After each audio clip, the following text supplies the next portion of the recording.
안녕하십니까. 신라문화와 역사를 사랑하시는 국립박물관 그리고 경북대학교 인문학술원 강좌 시청자 여러분, 한 주간 안녕하셨습니까? 오늘 경주의 날씨는 아주 화창합니다.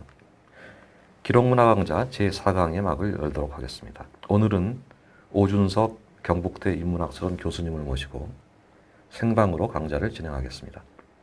한중일 고대 목간과 문자 기록을 시리즈로 운영하는 이번 강좌에서 오늘 강좌는 중국 관련 첫 강좌입니다. 오늘은 중국을 통일한 영웅 진시황에 관한 이야기입니다. 진시황 하면 천하통일, 시황제, 분서경이호 등이 생각납니다.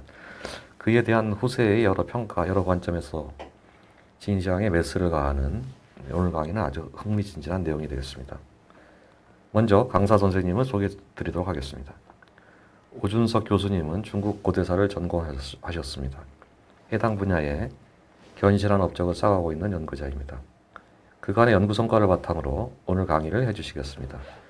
질문사항은 채팅에 창에 수시로 올려주시기 바랍니다. 그럼 선생님께 마이크를 넘기도록 하겠습니다.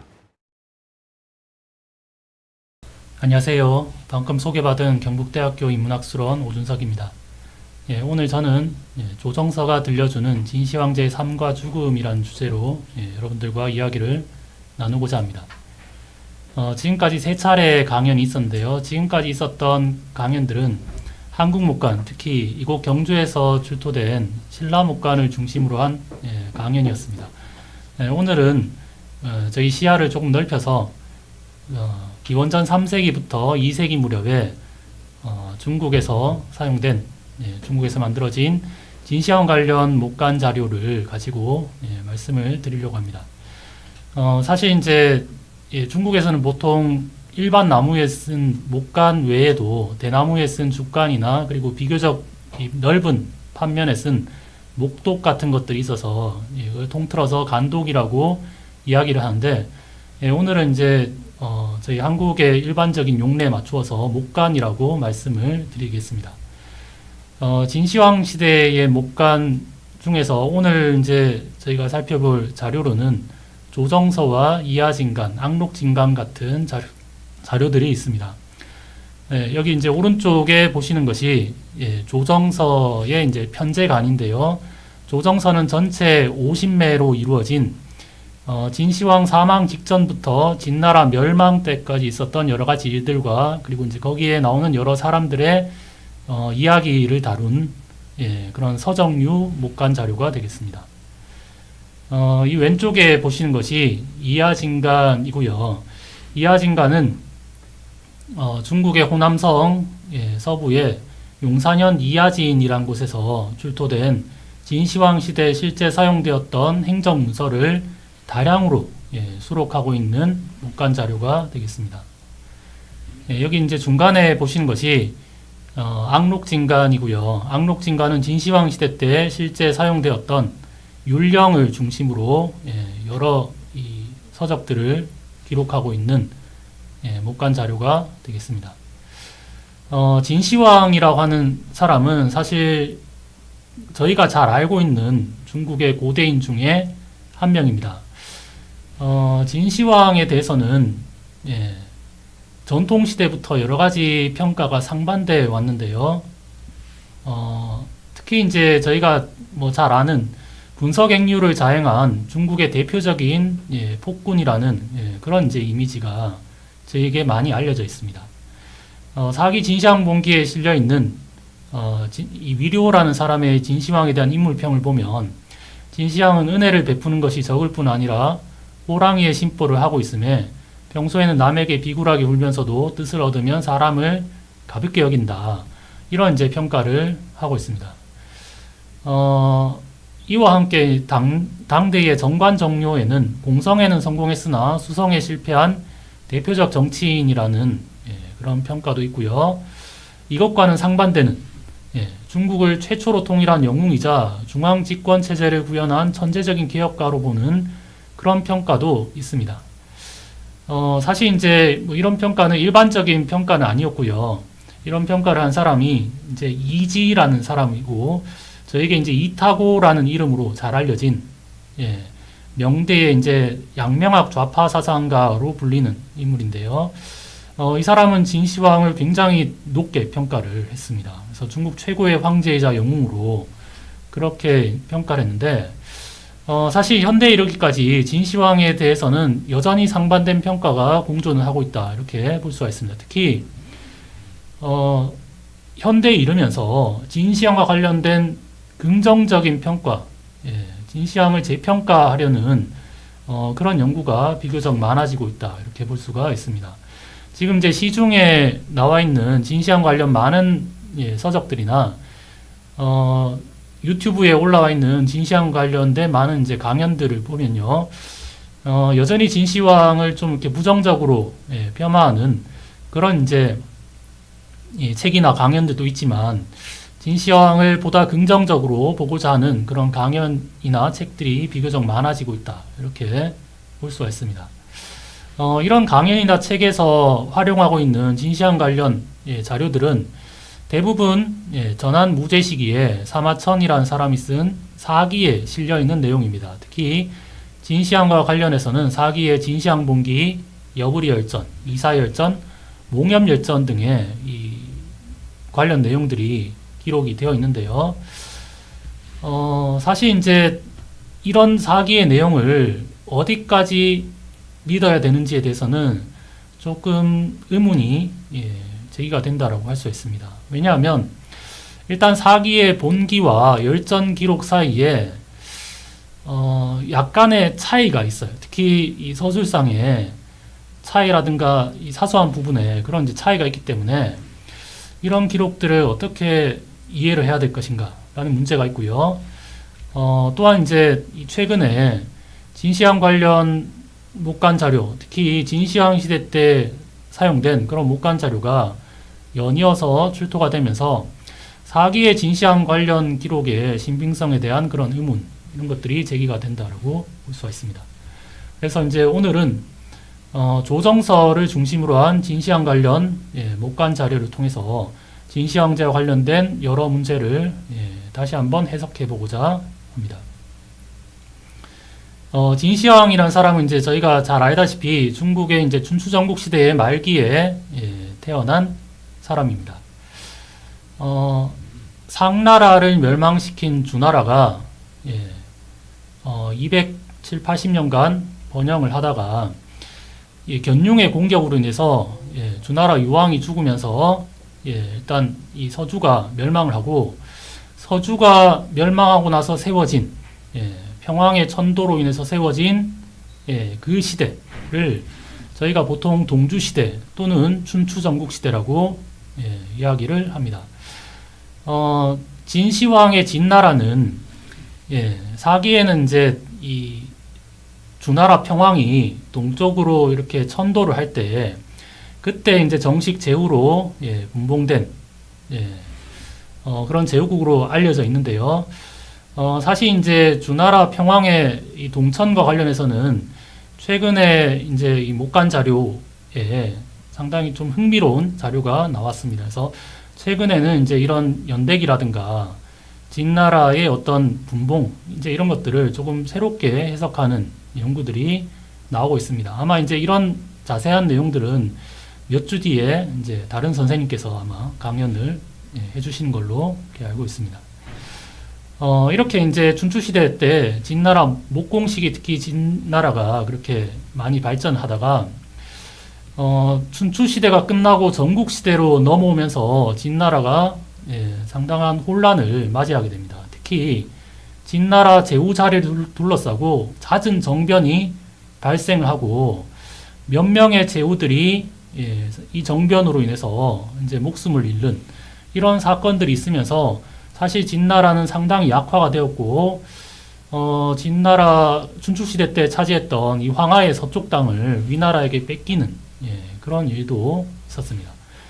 그러다가 이제 기원전 384년에 진헌공이 즉위를 해서 수도를 이제 역양으로 옮기고, 인근 지역에 이제 이 군주가 직접 관리를 파견해서 통치하는 현이라는 것을 설치를 하면서 군주 권력이 확대가 되고, 이러면서 진나라 군권이 점차 안정이 되기 시작합니다. 그리고 진나라 헌공의 뒤를 이어서 즉위한 진나라 효공이 이 유명한 상황이란 사람을 등용을 하고 2차례에 거쳐서 변법을 실시를 하고, 이 변법이 성공을 거두면서 진나라가 전국시대 최강국으로 부상을 하게 됩니다. 효공의 아들인 이 해문왕 시기 때 이 진나라가 처음으로 이 왕호를 사용을 하게 되고요. 해문왕 시기 때 이제 상군이나 이제 파군, 촉군, 한중군 이제 이런 군들을 설치를 합니다. 그리고 이제 해문왕의 뒤를 이어서 즉위한 무왕이 일찍 죽고, 무왕의 이복 동생인 진소왕, 진소양왕이 즉위를 하게 되는데요.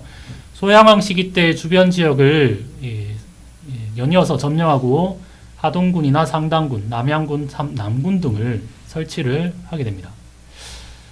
특히 이 상당군 지역을 둘러싸고 기원전 260년에 이 진나라와 조나라 사이에 장평의 전투가 벌어집니다. 그리고 이 장평 전투에서 조나라 군대가 패배를 하게 되고, 이 항복한 조나라 군사 45만 명을 유명한 사람이죠. 진나라의 장군이었던 백기라는 사람이 참사를 했다. 이렇게 이제 사기에는 기록이 되어 있습니다. 그래서 사실 이제 이 45만 명이라는 숫자를 어디까지 믿어야 되는지는 조금 의문이 있긴 하지만, 이 장평 지역에서 이 출토된 이제 이런 인골이 무더기로 이렇게 나왔거든요. 그래서 이런 것들을 보면 이 장평 전투의 참상을 어느 정도 알 수 있을 것 같습니다. 지도를 보시면 요 지도가 이제 이 소양왕이 장평 전투를 치르기 직전에 이제 전국시대 지도인데요. 상단군 지역이 이 녹색으로 표시된 이 지역이 되겠습니다. 이렇게 이제 진나라와 조나라의 관계가 최악으로 치닫고 있을 무렵에 진시황이 적국이었던 이 조나라에서 출생을 하게 됩니다.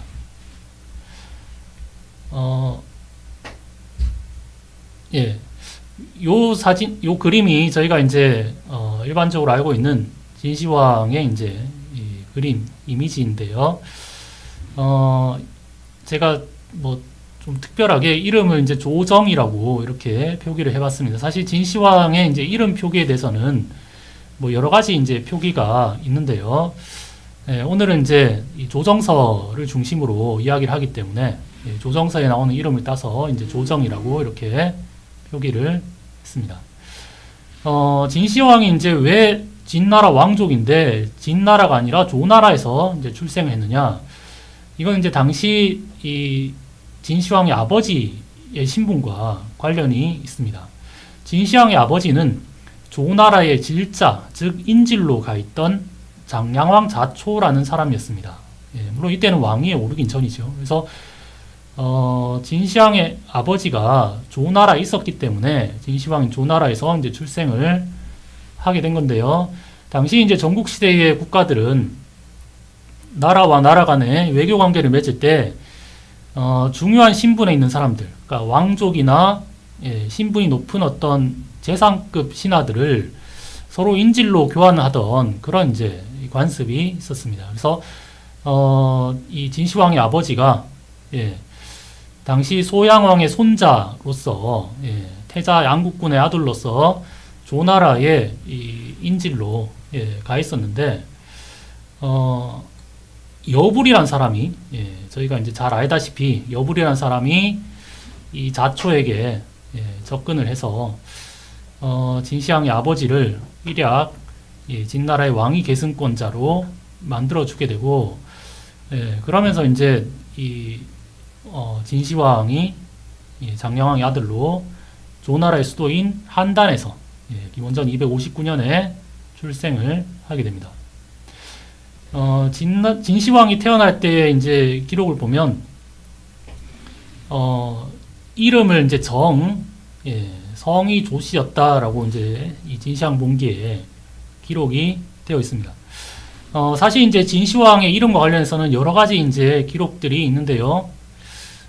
저희가 이제 일반적으로 많은 책이나 강연이나 이제 이런 데서 보면 진시황의 이름을 이 영정이라고 기록을 하고 있습니다.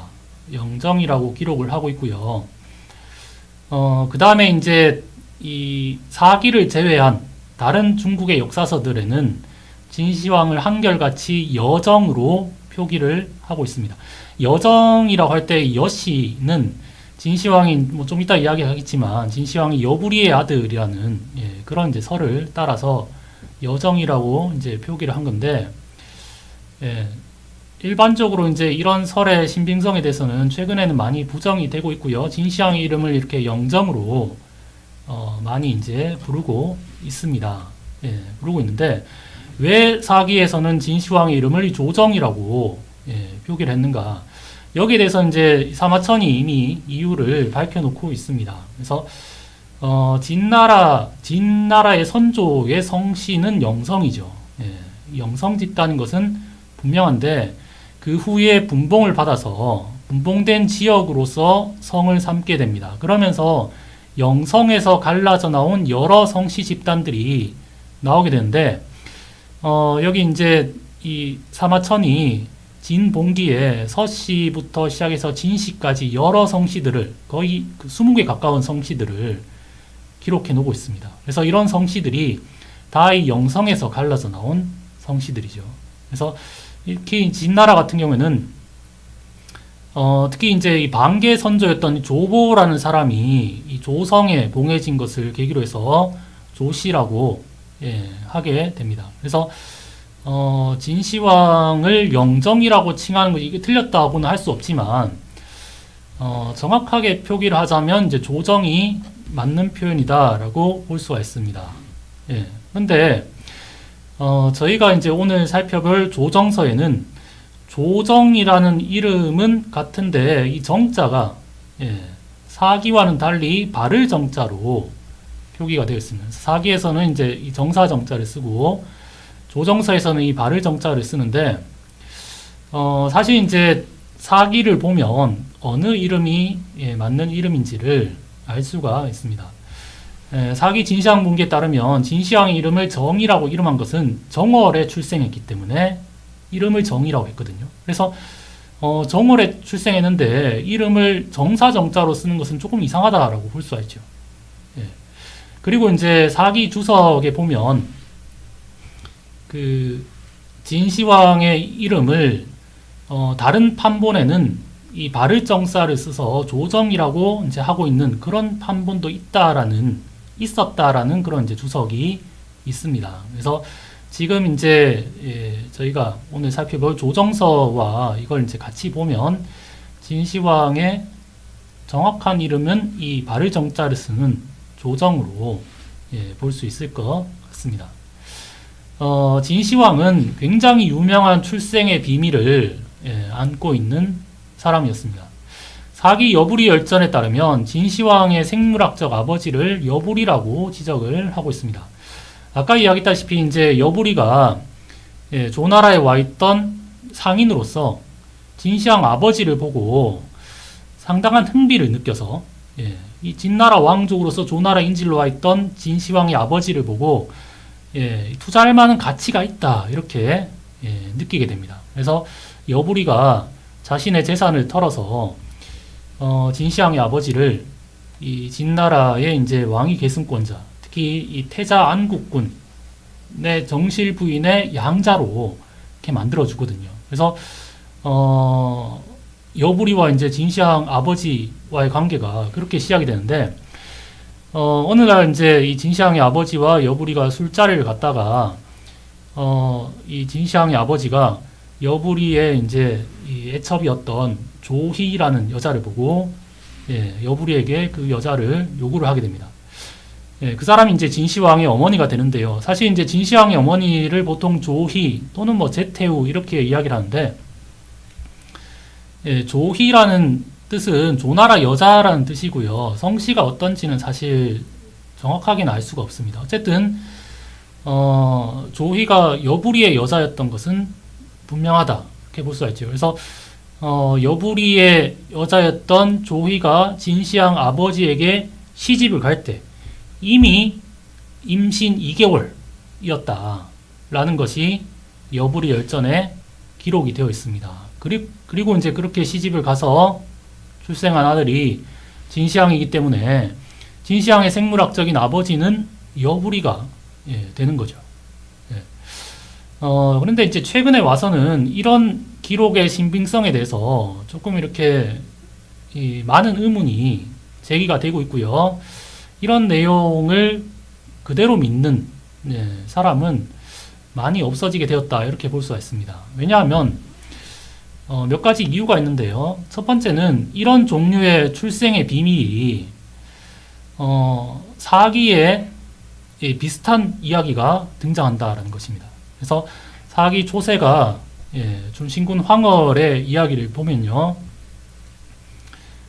황월의 가신 중에 이원이라는 사람이 있었는데 이원이 자기의 누이 동생을 황월에게 시집 보내고 임신을 하게 되니까 당시에 자식이 없었던 초나라 왕에게 황월을 설득해서 초나라 왕에게 자기의 누이 동생을 그러니까 황월의 아이를 가진 자기의 누이 동생을 들여보내서 아들을 출산하게 했다. 그런 이야기가 있습니다. 상당히 비슷한 이야기죠. 그래서 이런 비슷한 이야기들이 같은 사기에 여러 번 등장하고 있다라고 하는 것이 진시황이 여부리의 아들이라는 어떤 신빙성을 좀 떨어뜨린다라고 볼 수 있고요. 그리고 이제 결정적으로는 진시황 봉기와 여부리 열전 사이의 이 기록의 차이입니다.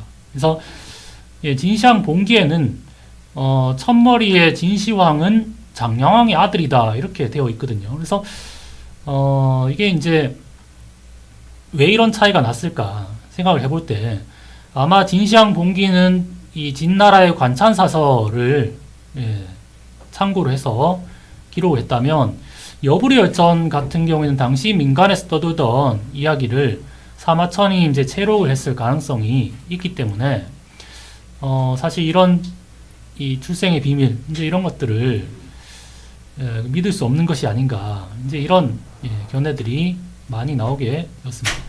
그렇다면 왜 이 진시황과 관련된 이런 출생의 비밀이 만들어지게 된 것인가? 진시황의 어떤 이 출생의 비밀을 만듦으로써 어떤 유익을 얻으려 한 것인가? 여기에 대해서는 두 가지로 생각을 해볼 수가 있습니다. 첫 번째로 진시황을 여부리의 아들이라고 만들게 되면 진시황의 정통성을 훼손을 할 수가 있습니다. 그래서 사실 이제 한나라는 사마천이 살았던 한나라는 진나라를 멸망시키고 건립된 나라이기 때문에 진나라 멸망의 정당성을 이야기할수록 한나라 건국의 정당성이 확립되는 그런 사회였죠. 그렇기 때문에 진시황의 정통성을 훼손을 함으로써 진나라 멸망의 정당성과 그리고 한나라 건국의 정당성을 확보를 하려고 했던 거고요.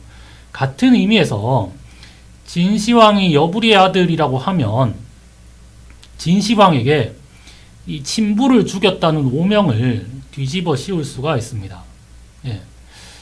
좀 이따 이야기하겠지만 사실 여부리가 진시황이 뭐 직접 죽인 건 아니지만 이 진시황이 거의 죽음으로 몰고 갔다라고 볼 수가 있죠. 그래서 이 여부리로 하여금 자결을 하게끔 진시황이 이렇게 몰고 갔다라고 볼 수가 있는데 만약 이제 그렇다면 진시황은 친부를 죽음으로 몰고 간 말 그대로 이제 호로 자식이 되는 거죠. 그렇기 때문에 사실 한나라에서는 진시황의 정통성을 훼손하고 진시황에게 이런 오명을 뒤집어 씌우기 위해서 이런 어떤 이 출생의 비밀을 만들어 넣은 것이 아닐까 이렇게 볼 수가 있습니다.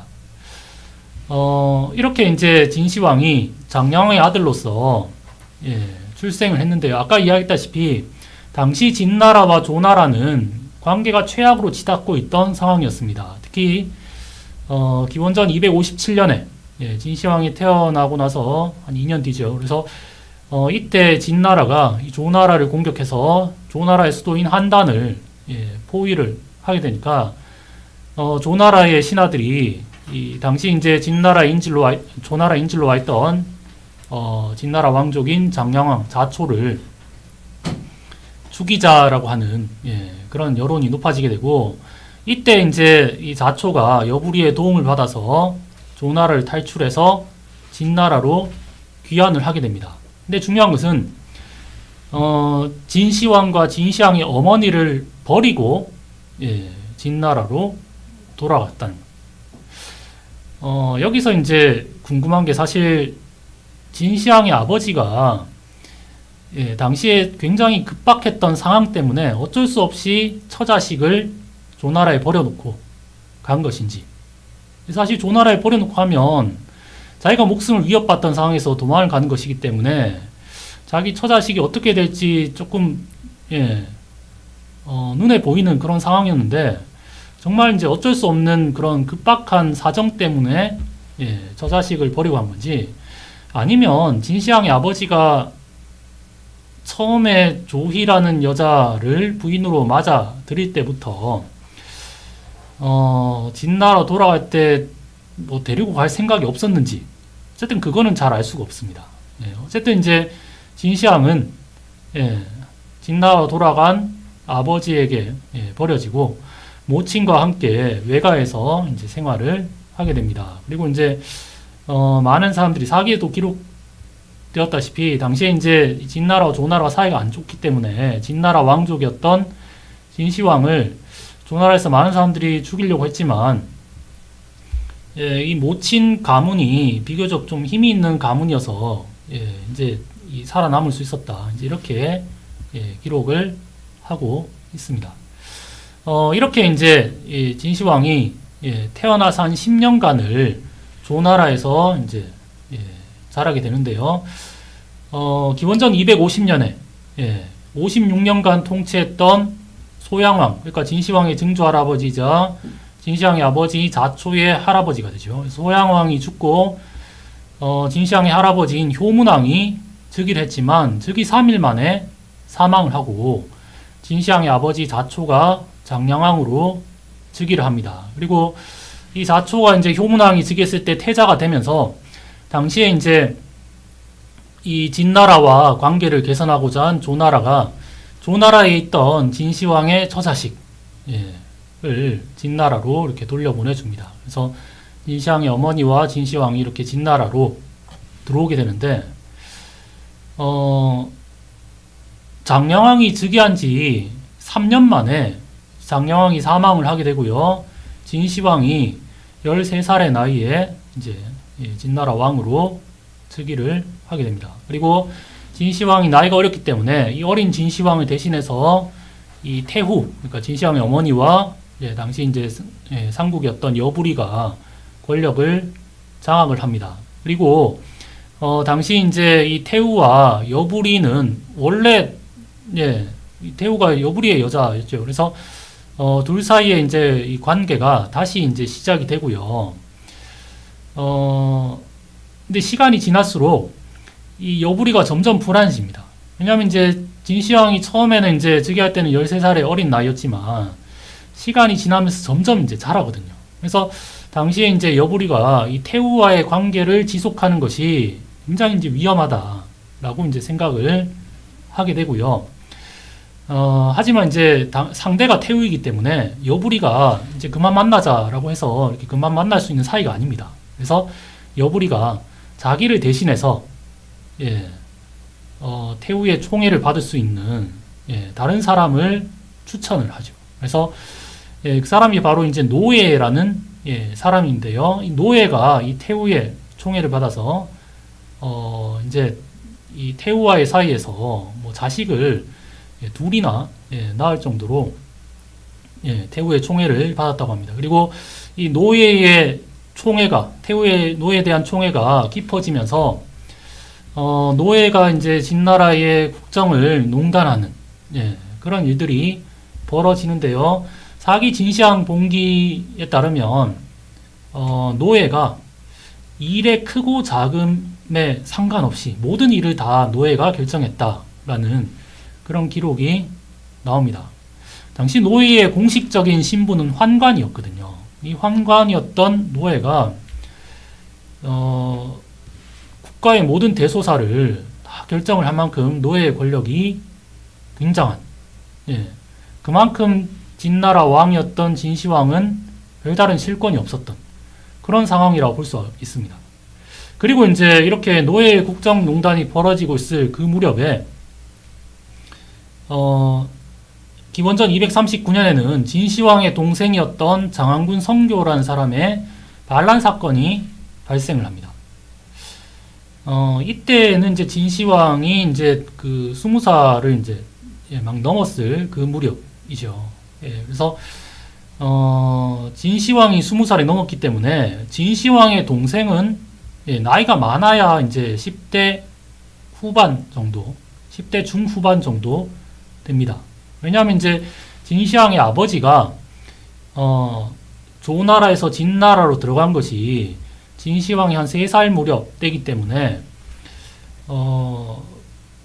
진시황의 아버지가 진나라 돌아와서 바로 그 자식을 얻었다라고 해도 기본적으로 진시황하고는 한 3, 4살 차이가 날 수밖에 없습니다. 그래서 10대 중후반에 진시황의 동생인 장안군 성교라는 사람이 반란을 일으켰다라고 하는 것은 이거는 혼자 할 수가 없는 거죠. 그러니까 당시에 진시황에 대해서 반감을 가지고 있는, 특히 진시황의 왕위 즉위에 대해서 반감을 가지고 있는 여러 이 세력들이 장안군 성교를 내세워서 일으킨 반란이다, 이렇게 볼 수가 있습니다.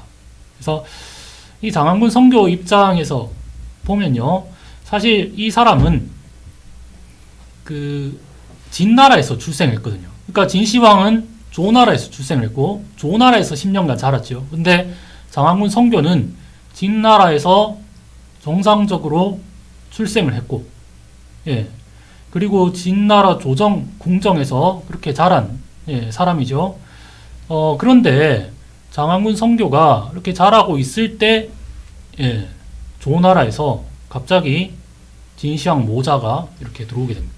성교 입장에서 보면 사실 그때는 뭐 어려서 몰랐을 수도 있지만 크고 나서 생각을 하면 조나라에서 갑자기 돌아온 자기 형이었던 진시황 때문에 자기의 이제 어떤 왕위 즉위가 박탈당했다 이렇게 생각을 할 수도 있습니다. 그래서 아마 이제 그렇게 생각하는 사람들이 여러 세력이 있었던 것 같고 그런 사람들이 이제 일으킨 반란이 아마 이 성교의 이 반란이었다 이렇게 볼 수가 있습니다. 그러니까 당시 이제 진시황의 상황을 보자면 국정은 이제 태우와 그 다음에 노예가 이제 장악을 하고 그 다음에 이제 상국이었던 여부리 역시 굉장히 강한 권력을 가지고 있었고 동시에 진시황의 왕위 즉위에 반대하는 여러 세력들이 존재를 했고 그런 세력들이 이 성교를 앞세워서 반란을 일으킬 정도로 사실 진시황의 왕권이 그렇게 이제 튼튼하지 않았다라는 것을 알 수가 있죠. 그리고 이제 그 다음 해 성교에 반란이 있었던 그 다음 해에 이 진시황이 성년이 되어서 관례를 치르러 진나라의 그 역대 종묘가 있는 진나라의 원래 수도 이제 옹이라는 곳에 간 사이에 이 노예의 반란이 발생을 하게 됩니다.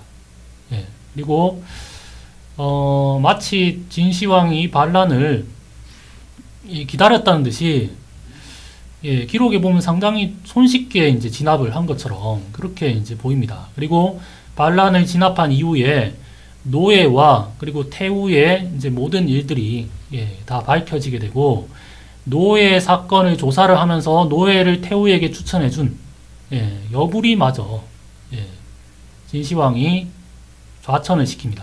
그래서 귀양을 보내게 되는데 사실 이제 귀양을 보낼 때 진시황은 여부리를 살려둘 생각이 없었던 것 같아요. 그래서 여부리를 압박을 해서 자결을 하게끔 이렇게 하고 진시황이 권력을 장악하는 데 성공을 합니다. 그래서 노예 사건을 계기로 해서 진시황이 당시 권력을 장악하고 있던 여러 세력들을 다 제압을 하고 일거에 이제 권력을 장악하는 그런 모습을 보여줍니다.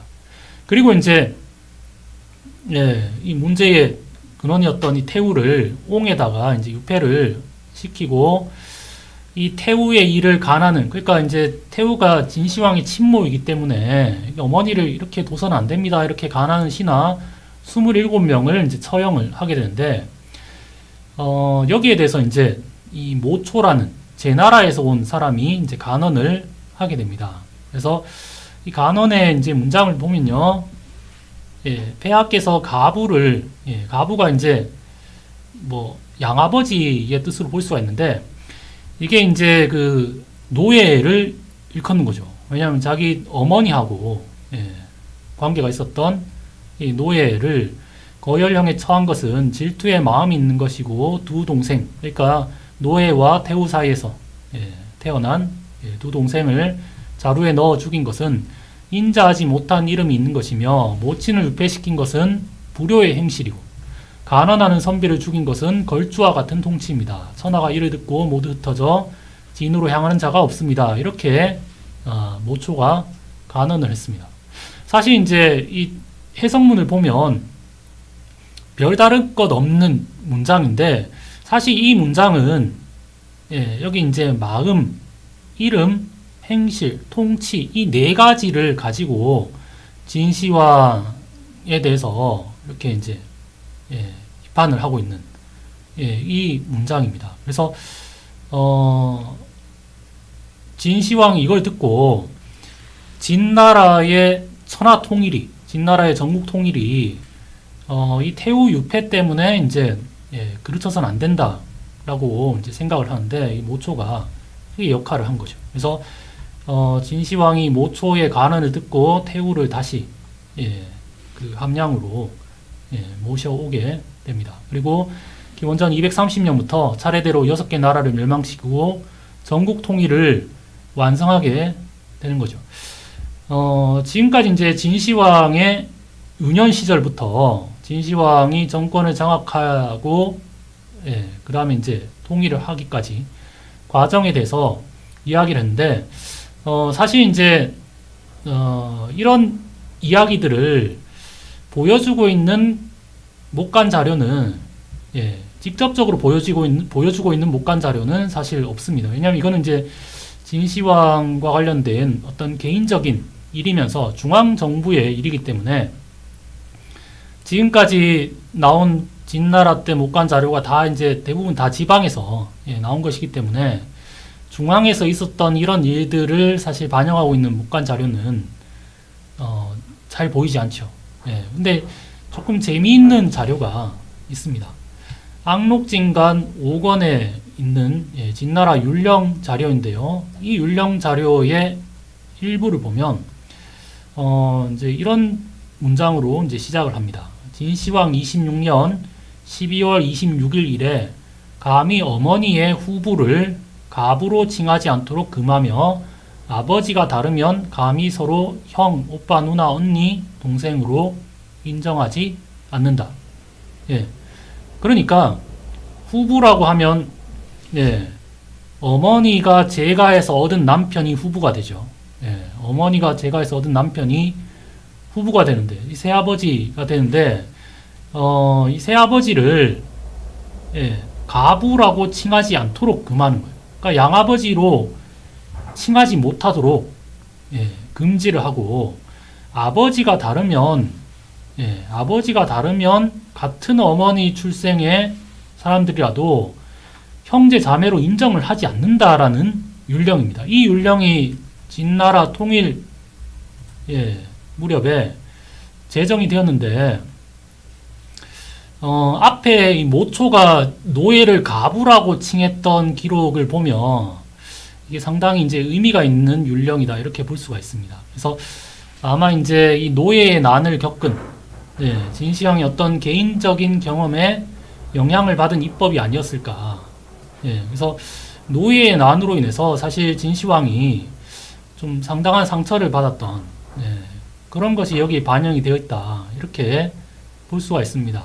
왜냐하면 이제 진시황의 어머니는 사실 진시황이 아버지에게 버려지고 유년 시절 종나라에서 좀 유년 시절을 보낼 때 유일하게 이제 자기가 믿을 수 있는 사람이었는데 노예와 관련되어서 이제 여러 가지 그런 일들을 이제 겪으면서 진시황이 상당한 상처를 받았던 것 같고 아마 그런 것들이 이런 율령의 제정으로 이제 이루어지지 않았을까 이제 이렇게 볼 수가 있습니다. 진시황이 이제 통일을 한 이후에 제일 먼저 이제 착수를 한 일이 군주의 칭호를 바꾸는 일입니다. 그래서 진시황이 군주의 칭호를 바꾸려고 신하들에게 이제 의논을 하게 하는데 신하들이 이제 이 태왕이라고 하는 칭호를 추천을 하게 됩니다. 근데 진시황이 이제 이 태왕이라는 칭호를 받아들이지 않고 태왕의 황자와 그리고 이제 중국 고대의 이제 군주의 칭호였던 제자를 합쳐서 황제라는 칭호를 스스로 만들어내게 됩니다. 그리고 황제만 사용할 수 있는 황제 전용어들, 짐이라든가 그 다음에 이제 황제의 명령을 뜻하는 제와 조 같은 그런 것들을 만들어내게 되죠. 그리고 이제 이 황제라는 칭호를 선택함과 동시에 황제가 통치하는 어떤 국가답게 만들기 위해서 여러 가지 체제를 확립하기 시작합니다. 그래서 율령을 반포해서 황제가 제정한 율령을 전국 각지에 공통적으로 적용을 하게 되고요. 그 다음에 이제 저희가 일반적으로 잘 아는 여러 가지 통일 정책을 이제 시행을 합니다. 그래서 도량형과 문자, 그 다음에 화폐를 통일하고요. 그 다음에 수레바퀴 폭과 이제 이런 것들을 통일하고 도로를 건설하는. 그리고 이제 민간의 병기를 몰수하고 전국의 부호 12만 호를 함량으로 이주시키는 그런 정책을 시행을 합니다. 사실 이제 이런 이 여러 가지 통일 정책은 전국을 단일한 행정 체제와 경제 체제로 운영하기 위한 것이었습니다. 만약에 전국 시대처럼 진나라가 통일 후에도 각지의 도량형 단위가 다르고 문자와 화폐가 달랐다면 진나라가 통일을 했을지언정 이 전국을 단일한 어떤 행정 체제와 경제 체제로 운영할 수는 없었겠죠. 그래서 진시황은 단순한 어떤 군사적인 통일을 넘어서서 중국을 확고한 하나의 제국으로 만들기 위해서 이런 이제 통일 정책을 시행을 하게 되고, 진나라는 15년밖에 존속을 하지 못했지만 사실 진시황의 통일 정책은 사회 저변에까지 막대한 영향을 미쳤다. 이렇게 볼 수가 있습니다. 진나라가 통일한 이후, 그리고 여러 통일 정책을 시행한 이후에 그 이전 상태로 돌아가지 않았다라는 것에서 이 진시황의 통일 정책의 어떤 이 사회적인 영향을 짐작을 할 수가 있습니다. 그래서 진나라 통일 이후에 출토되고 있는 그런 문자 자료를 보면 통일 이전에 문자가 통일되지 않았던 시기에 문자가 거의 나오지 않고 통일 후 그러니까 진시황이 통일한 그 문자가 계속해서 나오고 있다는 것을 볼 때 진시황의 통일 정책이 사회 저변에까지 막대한 영향을 미쳤다는 것을 알 수가 있습니다. 그 다음에 이제 이런 것들을 또 하나 보여주는 것이 그 운몽 수호지 4호 이 진나라 묘장에서 출토된 바로 목간 자료입니다. 요 자료인데요. 요 자료는 그 진시황 24년, 그러니까 이제 통일하기 2년 전이죠. 이때 이제 진나라와 초나라 간에 일어난 회양 전투에 동원되었던 흑부와 경이라는 이 형제간입니다. 이 사람이 자기 이 본가의 가족들에게 보낸 편지입니다. 그래서 전쟁터에 가 있던 병사가 자기 집에 보낸 편지였는데, 흑부는 이제 이 집에 약간의 돈과 여름 의복, 그리고 경이란 사람은 500에서 600전의 돈과 옷감 2장 5척 이상을 보내줄 것을 이제 요구를 하고 있습니다. 그래서 당시에 이제 물론 이 편지를 흑부와 경이 직접 썼을 수도 있고요. 혹은 이제 뭐 대피를 했을 수도 있는데, 대피를 했다라고 하더라도 진나라 때의 식자층의 범위가 상당히 넓었다라는 것을 반영하는, 왜냐하면 이제 이게 일반 병사가 자기 집에 보내고 있는 사적인 편지이기 때문에 우리 생각 이상으로 진나라 때의 어떤 식자층의 범위가 상당히 넓었고, 그리고 이제 그런 상황에서 문자의 통일이 이루어졌기 때문에 진시황의 문자 통일이 전국에 상당한 영향을 미칠 수 있었던 그런 것으로 볼 수가 있습니다. 그리고 이제 진시황은 잘 아는 것처럼 봉건제를 폐지하고 군연제를 전격적으로 이제 시행을 합니다. 그래서 전국을 36개, 기록에 따라서는 이제 48개라고 하고 있는 기록도 있는데, 어쨌든 이 군으로 편성을 하고 이 군 아래에 지방 통치의 기본 기관이 되는 현을 두게 됩니다. 그리고 모든 군현에 이 황제의 역할을 대리할 관료를 파견하는데요. 군에는 이제 군수, 군의, 군감을 파견하고요. 현에는 현령, 현승, 현의를 파견을 하게 됩니다. 물론 이제 군현의 관료는 자체적으로 이제 행정이나 사법, 군사 같은 다방면의 권력을 행사를 했지만, 동시에 어떤 자의적인 권력 행사를 방지하는 여러 가지 조치들이 시행이 되고 있었습니다. 군현의 관료는 매년 정무 보고를 해야 하고 평가를 받아야 되었을 뿐만 아니라 사법 권력의 남용을 이제 제한하기 위해서 사형 판결에 대해서 함부로 판결을 내리지 못하게 하고 재심을 하도록 하는 그런 이제 이 제한 조치를 두었고요. 그 다음에 이제 군 현역 이 수령들이 독자적으로 임용하는 속리들, 그러니까 지방의 실무 관료들이죠. 이 실무 관료들을 임용을 할 때도 약간의 어떤 인사권을 제한을 하는 조치를 시행을 했고, 그리고 이제 이 철저한 뭉성 행정에 의해서 중앙의 지배력, 특히 황제의 의지를 각 지방에 그대로 이제 관철시키기 위해서 상당한 노력을 기울였습니다. 이거를 이제 보여주는 것이 진시황 시대 때 그런 어떤 이 철저한 문서 행정을 보여주는 것이 바로 이 목간 문서라고 이제 볼 수가 있죠. 예, 요 문서는 그 2002년에 호남성 서부의 시골 마을이었던 이야진이라는 곳에서 출토된 진시황 시대의 행정 문서입니다. 여기가 이제 그 이야진간이 발견된 호남성 용사년 이야진 이야고성입니다.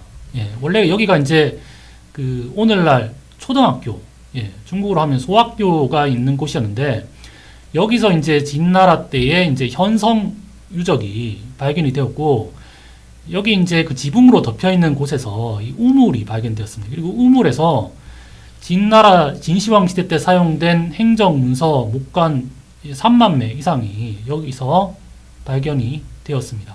그래서 이 마을을 보시면 굉장히 궁벽한 마을이에요. 지금도 이 접근하기가 굉장히 어려운 시골의 산골 같은 굉장히 궁벽한 마을인데, 당시에 교통이 안 좋았던 그 상황에는 이제 굉장히 더 오지였다는 것을 알 수가 있죠. 그래서 여기에 현이 설치가 되었는데, 여기에서 발견된 행정 문서를 보면 진시황 시대의 이 문서 행정이 지방의 굉장히 궁벽한 곳까지 굉장히 철저하게 이루어지고 있다는 것을 알 수가 있습니다. 문서를 한 예를 보면요. 진시황 33년 2월 초하루 철릉현 수승인 도라는 사람이 보고한 문서인데요. 영에 이르기를 매월 초하루에는 관부에서 매입한 도예의 수를 보고하라고 하였는데, 조사해보니 철릉현에는 영에 해당되는 사례가 없습니다. 라는 일종의 보고 문서입니다. 이뿐만 아니고 당시에 이제 이하진간을 보면 지금 이제 우리가 볼 때는 굉장히 사소한 것들을 적은 그런 보고 문서들이 굉장히 많이 있고요. 그 다음에 굉장히 사소한 것들까지 컨트롤하려고 하는 중앙에서 내려온 문서들이 상당히 많이 보이고 있습니다. 그래서 이런 것들을 보면 진시황 시대 때의 문서 행정이 지방의 오지에까지 굉장히 철저하게 이제 이루어지고 있었다는 사실을 알 수가 있고, 이런 이제 통일 정책이 있었기 때문에 진시황의 진나라가 불과 15년밖에 존속하지 못했지만 중국 최초의 통일 제국으로서 이후의 중국 역사에 상당히 큰 영향을 미쳤다라는 것을 알 수가 있습니다. 전반부 강의는 여기까지 하고요. 10분간 휴식을 했다가 이제 다시 시작하도록 하겠습니다.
네, 후반부 강의를 시작하겠습니다. 잘 쉬셨습니까? 그 차이나라는 이름의 시작이 친에서 온 것이죠. 그만큼 통일제국 진에서 중국의 시작을 찾을 수 있다고 일반적으로 인식되고 있는 듯합니다. 그런 면에서 오늘 강의 대단히 흥미로운 것 같습니다. 먼저 질문 두 건 들어왔는데 그 소개를 드리겠습니다. 첫 번째 질문은 편지 목간이 반듯하지 않고 휘어진 목재로 되어 있는데 후에 변형된 것인가요? 하는 게 첫 번째 질문이고요. 두 번째 질문은 소개하신 편지의 경우에 재질이 대나무인지 아니면 나무인지 궁금합니다. 이게 두 번째 질문입니다. 세 번째는 저희 그 집행부로부터의 질문인데요. 한국이나 일본 목간 같은 경우는 각기 그 사이트가 있어서 검색하는데 여러 편리를 받고 있습니다. 그래서 중국의 경우에 사이트가 있는지 혹시 있으면 소개를 선생님께 부탁드리겠습니다. 선생님 부탁드립니다. 네. 네. 첫 번째, 두 번째 질문 이어서 이제 답변을 하도록 하겠습니다. 사실 이제 목간은 대나무가 아니고 이제 나무에 쓰여진 목간이죠. 이제 수호지 진간이 크게 이제 두 가지 종류가 있는데 수호지 11호묘에서 출토된 진나라 율령 죽간이고요. 그 다음에 이제 아까 보여드린 목간은 수호지 이제 4호묘에서 이제 출토된 목간입니다. 그래서 11호묘 출토 이 간독은 대부분 다 죽간, 대나무에 쓰여진 죽간인데 4호묘에 출토된 이 서신 간독은 목간입니다. 그리고 이제 출토하면서 이제 변형이 이루어졌을 가능성도 이제 충분히 있지만 사실 이제 중국의 그런 이 목간이나 이제 이런 것들을 보면 원래부터 좀 휘어져 있는 것처럼 보이는 이제 그런 것들도 상당히 많이 있습니다. 그래서 이제 그런 휘어진 나무도 활용을 해서 이제 목간으로 만들었을 그런 가능성도 충분히 있다라고 할 수가 있습니다. 그리고 이제 중국의 이제 간독 자료를 이제 볼 수 있는 사이트인데요. 중국의 이제 대만의 중앙연구원 그 사이트도 있고요. 그 다음에 최근에 이제 알게 된 사이트인데요. 이게 인덱시란 이제 그 영어로 인덱스라는 제목의 이제 사이트입니다. 그래서 여기 이제 보시면 사실 이제 그 목간만 나오는 건 아니고요. 여기 출토문에 보시면 각골문, 금문 여러 이제 자료들이 있습니다. 그래서 중간에 이제 간독 백서라는 게 있고요. 여기 보시면 이제 물론 이제 중국에서 출토된 모든 목간이 여기 이제 망라되어 있는 건 아니고 그 중에 이제 일부가 나와 있습니다. 그래서 포산 초간부터 이제 쭉 나와 있고요. 아까 봤던 이제 이하진간을 보면 이렇게 이제 이 편호와 이제 이런 것들이 나오고 여기서 이제 검색을 할 수 있게 이렇게 되어 있습니다. 네, 그러면 이제 강의 이어서 하도록 하겠습니다.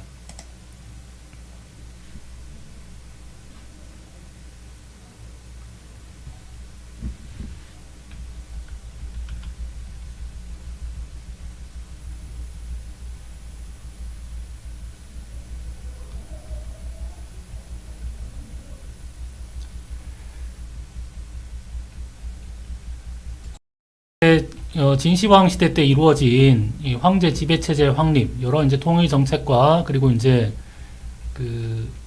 이 문서행정의 신뢰에 대해서 이제 이야기를 했습니다.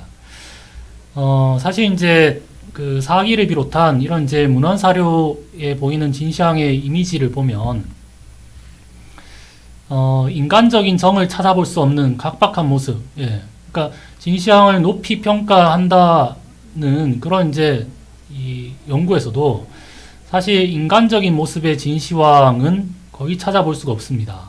굉장히 여러 가지 업적을 그리고 여러 가지 통일 정책으로 제국의 기초를 놓은 그런 이제 진시황에 대해서는 이야기를 하고 있지만 인간적인 정을 찾아볼 수 없는 각박한 모습으로 묘사가 되고 있고요. 특히 이제 함부로 사람을 죽이는 냉혈한 폭군으로서의 이미지가 상당히 강하게 보입니다. 그리고 이제 불로장생이 허황된 꿈을 쫓아서 불로초를 구하는 우매한 군주로서의 이미지 역시 있고요.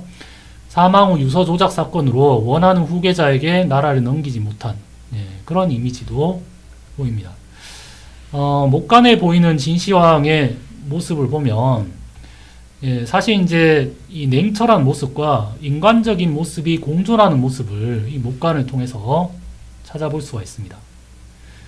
그리고 이제 죽음에 맞닥뜨려서 제국의 미래와 후계자를 걱정하는 창업 군주로서의 모습도 목간에서 확인할 수 있고요. 그리고 이제 신하들의 뜻을 참고하여 주체적으로 이 후계자에 대해서 결정을 내리는 그런 모습도, 아까 사기에 나오는 이 유서 조작하고는 정반대의 그런 모습도 목간을 통해서 확인을 할 수가 있습니다. 사실 이제 이 문헌 사료의 기록과 목간의 기록이 정면으로 충돌하는 그런 내용은 사실 많지가 않은데 그 중에 대표적인 것으로 들 수 있는 것이 바로 이 상산 벌목 사건이라고 하는 사건입니다. 사기 진시황 본기에는 진시황 28년에 진시황 28년은 진시황이 2차 순행을 할 때이죠. 그래서 진시황 28년 진시황이 장강을 건너 상산사에 이를 때에 큰 풍랑을 만나 거의 건너지 못할 뻔하였다. 이에 진시황이 박사들에게 상군에 대하여, 그러니까 상산사에서 모시고 있는 신이죠. 상군에 대하여 묻고 크게 노하여 형도 3,000명으로 하여금 상산의 나무를 모두 베도록 하였다라는 기록이 나와 있습니다. 상산 이제 진시황이 이제 순행 루트를 표시한 지도인데요. 상산이 이제 2차 순행 때 동쪽으로 갔다가 남쪽으로 내려와서 거친 지역이 상산 지역입니다. 상산 지역인데 사실 이제 문헌 사료에는 상산의 나무를 모두 베도록 하였다라는 역시 이제 비인간적인 모습의 진시황의 모습이 그려져 있는데 목간에는 이제 이와는 정반대의 기록이 나와 있습니다. 그래서 역시 이제 악록진간인데요. 5권에 실려 있는 진나라 율령입니다. 그래서 여기 보시면 진시황 26년 4월 진시황이 말하기를 내가 천하를 병합하고 친히 해내를 어루만져 남으로 창호에 이르렀고 동정의 물을 건너 상산 병산에 오르니 그 수목이 수려하고 아름답다. 이를 모두 벌목하지 못하도록 금하라. 그러니까 자기가 베지 않은 것은 물론이고요. 일반 백성들도 이 상산 병산 이남의 나무를 베지 못하도록 하는 이 금벌령을 내리고 있는 것을 확인을 할 수가 있습니다. 이게 이제 그 같은 지역이기 때문에 완전히 이제 충돌하는 자료인데요. 문제는 이제 악록진간의 이 율령이 만들어진 시기가 진시황 26년으로 되어 있다는 것입니다.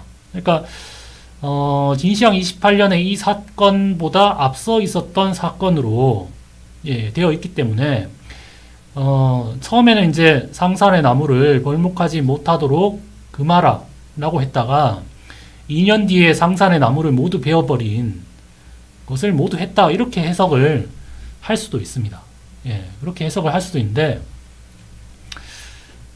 사실 제 생각에는 그렇게 보기에는 조금 어렵지 않나 그런 생각이 듭니다. 왜냐하면 진시황 26년은 진시황이 이제 통일을 한 해이고 아직 진시황의 본격적인 순행이 시작되기 전이죠.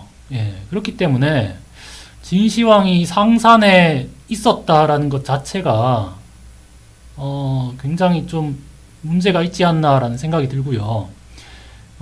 이 상산 지역이 진시황 입장에서 이렇게 쉽게 갈 수 있는 뭐 진나라 왕궁하고 가까이 있는 지역이 아니기 때문에 이 지역에 이렇게 두 번이나 가서 처음에 나무를 보하라고 했다가 그 다음에 이제 나무를 모두 베도록 하는 이런 것을 전부 다 하기에는 좀 석연치 않은 점이 있다 이렇게 볼 수가 있습니다. 그렇다면 이제 26년을 어떻게 해석을 해야 되느냐? 라는 문제가 생기는데요. 예, 이 부분입니다. 이 부분. 이제 이게 확대한 부분인데요. 여기 보시면 이제 이게 20을 가리키는 이제 입자이고요. 입이라는 한자이고, 그 다음에 이게 육자이죠. 육자인데, 사실 이제 이 오른쪽 부분이 조금 이제 잘려져 있지만, 사실 글자의 자체, 남아있는 자체로 보면, 육자라는 것에는 거의 문제가 없다라고 볼 수가 있습니다. 예. 이, 목간 자료를 정리한, 예, 학자들 같은 경우에는 26년이 아무래도 좀 이상하니까 이 육자를 이제 이 구자로 9구자로 이렇게 해석을 하는 뭐 그런 설도 있는데요. 9구자로 해석을 하면 진시황 28년에 2차 순행을 가서 2차 순행 도중에 이제 해를 지나서 29년에 이쪽으로 돌아오는 거니까요. 그렇게 해석을 할 수가 있습니다. 그런데 이제 자체로 보면 사실 구자로 보는 것은 조금 이제 무리가 있다라고 볼 수가 있고요. 육자로 보면서도 이게 동일한 사건을 말한 것이라는 것을, 이야기를 하는 게 조금 더 신빙성이 있을 것 같습니다. 그러니까, 26이라는 이 글자는 거의 분명하다라고 볼 수가 있지만, 사실 이제 이게 그 진나라 때 율령이고요. 예, 진시황의 어떤 명령을 기록한 율령이고, 이 율령이 이제 처음에 반포가 되어서 이게 그 전국으로 이렇게 전달이 될 때에 이거를 이제 초사를 하는 과정에서 조금 이렇게 착오가 있었을 가능성, 28 혹은 9라고 써야 되는 것을 26이라고 초사자가 잘못 기록했을 가능성도 생각을 한다면 요 문제를 해결할 수 있을 것으로 보입니다. 그래서 이렇게 보면 사실 진시황은 상산의 나무를 모두 베어버린 그런 사람이 아니고 오히려 상산의 나무를 보호한 인물이라고 볼 수가 있죠. 그래서 그렇다면 이제 사기의 진시황 기록에 어떤 신빙성 문제가 있지 않나. 그러니까 사기의 기록을 우리가 100% 신뢰하기에는 조금 이제 어렵지 않나라는 문제를 제기할 수 있을 것 같습니다. 그리고 이제 이런 사기의 신빙성 문제를 조금 더 이제 부각시켜 주는 것이 오늘 이야기할 이제 조정서라고 하는 국가문서가 되겠습니다. 조정서라고 하는 이 문서는 그 북경대학 소장 서한죽서에 포함된 한 편명인데요. 북경대학 소장의 서한죽서는 정식으로 출토된 자료는 아닙니다.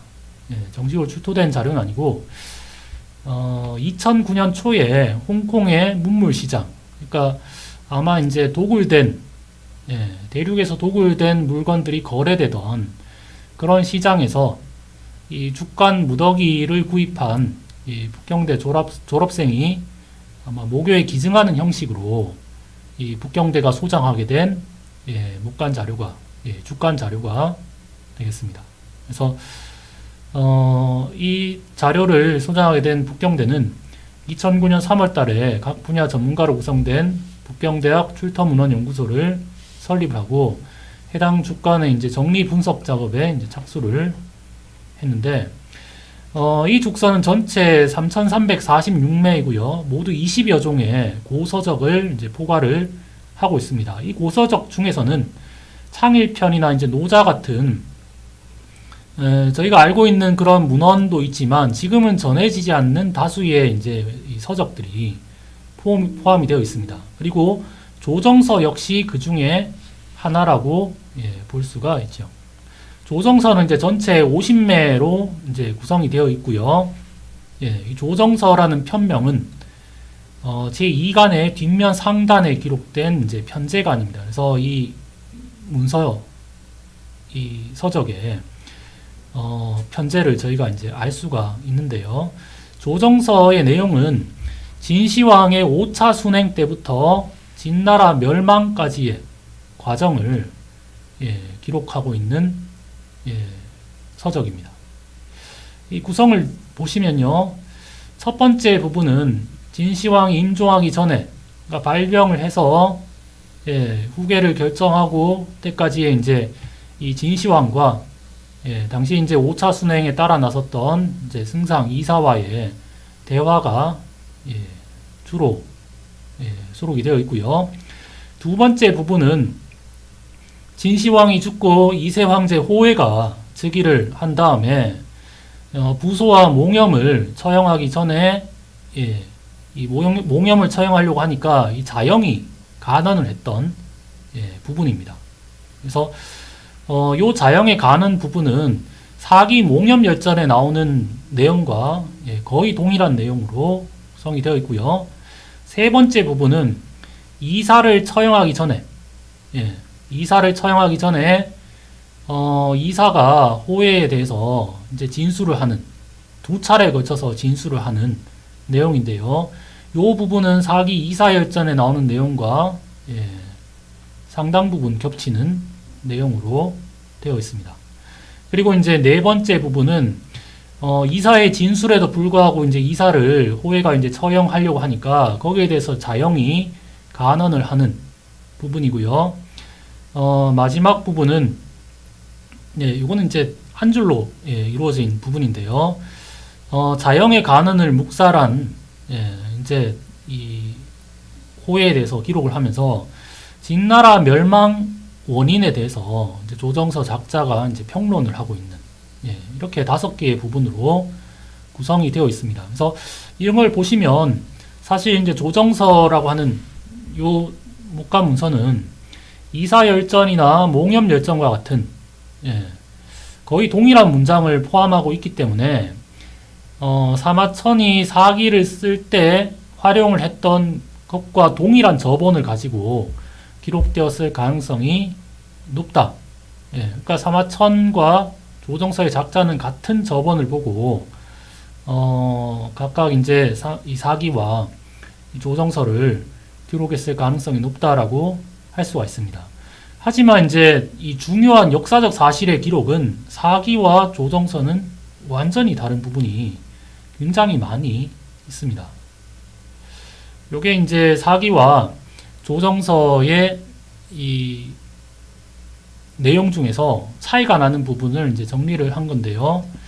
진시황제에 대한 표현법은 사기에서는 이제 뭐 진왕정, 이 진시황이 되기 전이죠. 황제에 오르기 전에는 진왕정, 그리고 이제 황제, 시황제, 그리고 이제 사기 중에서 이제 다른 부분을 인용한, 다른 이제 사람의 언서를 인용한 부분에서는 조정이라고 이제 하는 부분도 있습니다. 이렇게 되어 있고요. 조정서에서는 진왕조정이라고 이렇게 이제 바로 이름을 쓰고 있고요. 황제라는 표현 대신에 이제 진왕이라는 표현을 계속해서 사용을 하고 있습니다. 진시황제의 발병 장소에 대해서는 사기에서는 이제 평원진에서 발병을 했다라고 되어 있는데, 조정서에서는 백인이란 곳에서 발병을 했다라고 되어 있고요. 진시황제가 사망한 장소로는 사기에서는 이제 사고평대로 기록을 하고 있지만, 조정서에서는 진시황제의 사망 장소를 기록하고 있지 않습니다. 그 점에서 차이가 있고요. 그 다음에 이제 가장 중요한 게 이 호해옹립 부분인데요. 사기에서는 이사와 조고가 진시황의 유조를 위조해서 부소와 몽염을 죽이고 호해를 황제로 옹립했다라고 하는 저희가 잘 아는 유명한 이야기가 기록이 되어 있는데, 조정서에서는 호해를 황제로 세우자는 이사와 그리고 풍거질의 건의를 진시황이 수용을 하면서 호해의 옹립이 이루어진 것으로 기록을 하고 있습니다. 그리고 이제 호해가 옹립된 뒤에 이제 부소 몽염을 사사하는 사건인데요. 요거는 이제 호해 옹립이 그 유서가 조작되어서 이루어진 것이기 때문에 부소와 몽염의 사사 역시 진시황의 유조를 위조해서 벌어진 걸로 되어 있는데, 조정서에서는 호해가 즉위한 이후에 자영의 간언을 무시하고 부소와 몽염을 사사하는 것으로 기록을 하고 있습니다. 그리고 이제 임종 직전에 진시황의 감해가 사기에는 전혀 이제 보이지 않는데 조정서에서는 여러 가지 이야기들로 표현을 하고 있습니다. 그래서 진시황이 병이 깊어지자 눈물을 흘리면서 길게 탄식하고 계위 문제를 이사와 풍거질과 이제 상의를 했다라는 내용이 상당히 길게 이제 저술이 되어 있고요. 그 다음에 이제 호의 옹립과 함께 또 사기와 조정서가 차이가 나는 중요한 부분이 바로 조고를 누가 죽였는가 하는 부분인데요. 사기에서는 이제 조고에 의해 옹립된 자영이 자기 아들들과 모의해서 조고를 살해한 것으로 되어 있는데 조정서에서는 자영의 간언을 무시하고 이사를 처형한 호해를 결국 이제 조고가 살해를 했고 조고는 결국 장군 장한이 군대를 끌고 들어와서 이제 죽였다라고 그렇게 되어 있습니다. 그래서 상당 부분 이렇게 차이가 나는데요. 차이가 나는 부분을 조금 이제 자세하게 보면요. 첫 번째가 이 조정서에 드러난 진시황의 이제 감정 묘사 부분입니다. 그래서 요 부분의 내용을 보시면 옛날 진왕 조정이 천하를 순행하고 돌아온 도중에 102년에 이르러 발병하였다라는 문장으로 조정서가 이제 시작이 되고 있습니다. 그러니까 진시황의 5차 순행을 옛날이라고 이제 표현을 하고 있기 때문에 이게 분명히 이제 한나라 건립 이후에 만들어졌다는 것을 알 수가 있고요. 병이 위중해지자 서글픈 기색으로 눈물을 흘리고 깊은 탄식을 하며 주위에 말하기를 천명을 바꿀 수 없단 말인가. 내가 이처럼 병이 든 적이 없었는데 슬프도다 라는 말을 한 것으로 되어 있습니다. 그리고 승상 이사를 불러서 나는 패왕이 되어 오랜 기간 나라를 통치하였지만 외롭고 유약한 내 아들은 어찌할 수 없겠구나. 외롭고 유약한 내 아들과 많은 백성들이 불쌍하여 죽더라도 잊을 수 없다라는 그런 감회가 여기에 이제 기록이 되어 있습니다. 그래서 조정서는 분명히 이제 그 전한 시대에 만들어진 것이다라고 할 수가 있는데 여기에 드러난 진시황의 이미지는 죽음을 앞두고 제국의 미래와 후계자를 걱정하는 제국의 창업주이자 아버지로서의 모습이 상당히 인상 깊게 나오고 있다라고 볼 수가 있습니다. 그래서 저희가 보통 이제 이 사기를 통해서 알 수 있는 그런 진시황의 이미지하고는 상당히 차이가 나는 그런 이미지를 이 조정서에서는 묘사를 하고 있고요. 두 번째가 이제 조정서에 드러난 순행의 목적입니다. 조정서에 보면 내가 스스로 천명을 헤아려 보니 50살에 죽게 된다. 내 나이 14살에 즉위하여 37년 동안 재위에 있었으니 올해 틀림없이 죽을 것 같은데 그 월일 정확하게 죽는 날짜를 알지 못하므로 천하를 순행하여 기운을 바꾸고 천명을 바꾸고자 하였는데 할 수 없단 말인가 이렇게 탄식하는 부분이 나옵니다. 그래서 진시황은 이제 조정서 작자는 진시황이 5차 순행을 나간 것이 자기가 이제 죽을 날짜를 바꾸려고 하는 수명 연장의 어떤 목적으로 5차 순행을 나간 것이다 이렇게 묘사를 하고 있고요. 사실 이제 사기에도 비슷한 것들을 암시하는 그런 문장이 있습니다. 그래서 사기 진시황 본기에는 진시황 36년 가을에 사자가 관동에서부터 오는데 밤에 어떤 사람이 사자를 맞고 말하기를 금년에 조룡이 죽을 것이다. 이 조룡은 진시황을 상징하는 것이겠죠. 시황이 이를 듣고 오래도록 말없이 있다가 말하기를 산 귀신은 오직 1년의 일만을 알 뿐이다. 라고 이렇게 스스로를 위로하는 그런 이제 기록이 있는데 이 조정서에 드러난 이런 모습과 상당히 조금 비슷해 보이는. 그러니까 진시황이 자신의 이제 사망이 언제 있을 것인지를 미리 이렇게 예고를 받은 것 같은 그런 모습을 여기서 이제 확인을 할 수가 있습니다. 세 번째가 이제 이 문제의 유서 조작 사건인데요.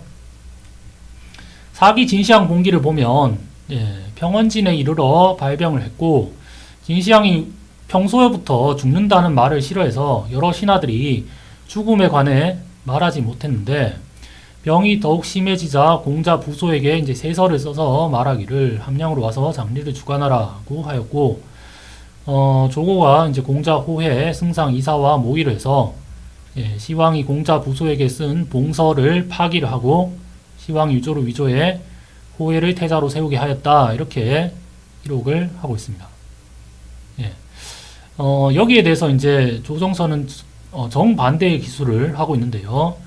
병이 더 심해지자 승상 이사를 불러 말하기를 후계의 일을 논의하라 라고 하였고, 승상 이사와 어사 풍거질이 머리를 조아리면서 아들 호해를 세워 계위하게 하십시오 라고 하자 왕이, 진시황이죠, 제가 한다라는 그런 말을 한 것으로 이렇게 기록이 되어 있습니다. 그래서 이 조정서의 작자는 호해의 계위, 이세 황제의 계위가 신하들의 건의와 진시황의 제가에 의해서 정상적으로 이루어졌다라는 것을 설명하고 있습니다. 물론 이제 조정서의 기록이라고 해서 이거를 이제 뭐 사실이다, 이렇게 볼 수는 없죠. 사실 이제 조정서와 사기가 전부 그 전한대에 기록된 자료이기 때문에 조정서에 기록된 것이 100% 사실이다, 이렇게 이제 이야기를 할 수는 없는데요. 사실 이제 그 사기의 진시황 유서 조작과 관련해서는 뭐 여러 가지 의문이 있는 것도 사실입니다. 왜냐하면 이 유서 조작이라고 하는 게 이게 드러날 경우에는 그 멸족을 당할 일이죠. 그래서 굉장히 중대한 범죄인데요. 황제의 유서를 조작했다라고 하는 것은 굉장히 중대한 범죄인데, 이 내용을 보면 진시황 봉기에는 상당히 좀 간략하게 그렇게 되어 있지만 이사열전의 내용을 읽어보면 마치 사마천이 이 유서가 조작되는 현장에 있었던 것처럼 조고가 이사를 이렇게 회유 협박하는 장면, 그리고 이사가 자기의 신령과 그리고 이 호해의 협박 사이에서 갈등하는 그런 장면들이 굉장히 세세하게 묘사가 되어 있습니다. 그래서 이 사실이 사마천이 알 수 있을 정도로 굉장히 뭐 당시 사람들이 일반적으로 알고 있었던 것처럼 사기에서 기록을 하고 있는데, 사실 이 사건은 실제 이런 일이 있었다고 하더라도 여기 관련된 사람은 무덤에 들어갈 때까지 함구를 해야 되는 사안이죠. 그래서 이런 것들을 어떻게 사마천이 이렇게 자세하게 알고 있었을까라는 의문은 사실 제기할 수 있기 때문에 조정서의 기록을 보면 사마천의 유서 조작 사건이 그렇게 신빙성이 없는 게 아닌가, 이런 이제 생각은 할 수 있게 한다라고 할 수가 있습니다. 그 다음에 이제 유서 조작 사건과 함께 중요한 문제인 이제 간신 조고의 제거 사건이죠. 그래서 사기 진시황 봉기에 보면 자영이 그 아들 2명과 모의를 해서 말하길 승상 조고가 이세 황제를 망이궁에서 죽이고 여러 신하들의 주벌을 두려워하여 의로서 나를 옹립하는 척 하려 한다. 내가 병을 칭하고 가지 않으면 승상, 조고이죠, 직접 올 것이니 오면 곧 찔러 죽일 것이다. 뭐 이렇게 되어 있고요. 그리고 이제 실제로 조고가 오니까 자영이 이제 제궁에서 조고를 찔러 죽였다.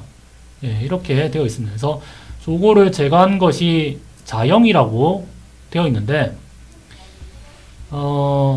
조정서에 따르면 진왕 호해가 조고를 세워 승상과 어사의 일을 행하게 하였다. 그러니까 이제 이사를 처형하고 승상과 어사의 일을 모두 조고에게 맡긴 거죠. 그리고 그 해가 끝나기도 전에 과연 조고가 호해를 죽였다. 장군 장안이 들어와 나라를 평정하고 조고를 죽였다. 라고 기록을 하고 있습니다. 그래서 간신 조고의 제거가 제거를 한 인물이 전혀 다르게 이제 기록이 되어 있는데 이건 역시 이제 실상을 상당히 이제 알기 어려운 그런 부분이다라고 할 수가 있습니다. 그 다음에 이제 조정서의 마지막 결론 부분인데요. 조정서는 일정한 교훈을 줄 목적으로 저술한 서적으로 보입니다. 그래서 조정서의 이제 서사 구조를 자세히 보면 전반부에서는 이 죽음을 앞두고 제국의 앞날과 후계를 걱정하는 창업주로서의 어떤 진시황의 모습, 인간적이고 진솔한 모습이 묘사가 되어 있고, 동시에 이제 신하들의 건의를 받아들여서 호해를 후계로 결정하는 모습이 묘사가 되어 있습니다. 근데 후반부를 보면 자영과 이사가 4차례에 걸쳐서 간언을 함에도 불구하고 이를 묵살하고 몽영과 이사를 처형하는 그런 호해의 모습이 묘사가 되어 있거든요. 그래서 전반부의 진시황의 모습과 후반부 호해의 모습이 상반되게 이렇게 표현이 되어 있습니다. 그래서 조정서 작자는 이 진시황의 모습과 호해의 모습을 대비를 시키면서 마지막 문장에 진의 멸망은 결국 이제 간언을 무시했기 때문이다.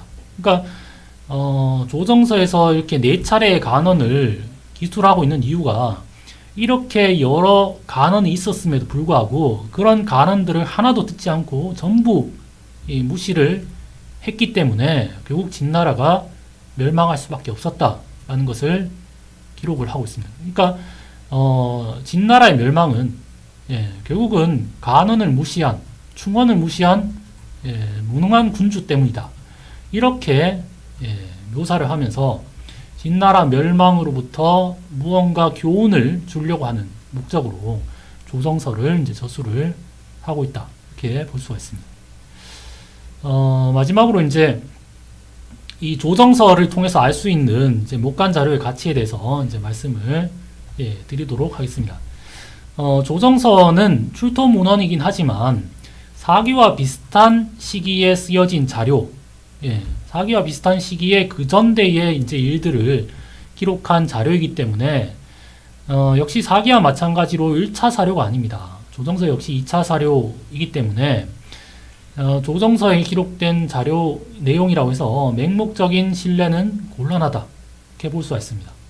동시에 이제 사기와 같은 전래문헌의 기록에 대한 맹목적인 어떤 신봉이나 반대로 무조건적인 어떤 폄하나 부정 역시 곤란하다. 이렇게 볼 수가 있죠. 그래서 조정서를 통해서 알 수 있는 것은 사마천이 사기를 집필할 당시에 진시황과 관련된 여러 버전의 이야기들이 민간에 이미 전래되고 있었고, 사마천은 그런 이야기들 중에서 유서가 조작되었다거나 이제 이런 것들을 취사 선택해서 사기를 저술했고, 조정서의 작자는 그것과는 다른 이야기를 선택해서 조정서를 기술했다. 이렇게 볼 수가 있습니다. 그래서 사마천의 사기와 조정서 모두 이 전한대에 전해지고 있던 여러 이야기들, 그 다음에 이제 그 진나라의 관찬 사서들, 이런 것들을 모두 이제 고려를 해서 기록한 것이기 때문에 사마천의 사기에 기록된 그 진시황 출생의 비밀이라든가, 그 다음에 이제 아까 얘기했던 뭐 상산 벌목 사건, 그 다음에 유서 조작 사건, 그 다음에 이제 조고의 살해자가 누구인가, 이제 이런 것들에 대해서 100% 이제 신뢰하는 것은 좀 곤란해지지 않았나, 이렇게 볼 수가 있습니다. 그래서 그런 의미에서 조정서를 비롯한 목간 자료는 사기와 같은 전래문헌을 보충하는 중요한 자료로서 새로운 역사상을 우리에게 제공한다. 이렇게 볼 수가 있습니다. 자, 지금까지 진시황 관련된 여러 문제에 대해서 말씀을 드렸습니다. 지금까지 들어주셔서 대단히 감사합니다. 선생님 그 알찬 강의 대단히 감사합니다. 그 후반부에 나온 질문 전달드리겠습니다. 이미 질문이 나왔는지 모르겠습니다만 혹시 여부리 친부설이 후대의 주장이 아니라 진왕 정에게 반대했던 동생 등 반대 세력이 자기네 정당성을 위해 주장했을 가능성은 없을까요? 진시황 반대편에서 자기네 대대로 주장하던 것이 사기에 시켰을 가능성도 있지 않을까요? 하는 질문입니다. 예, 질문 감사합니다.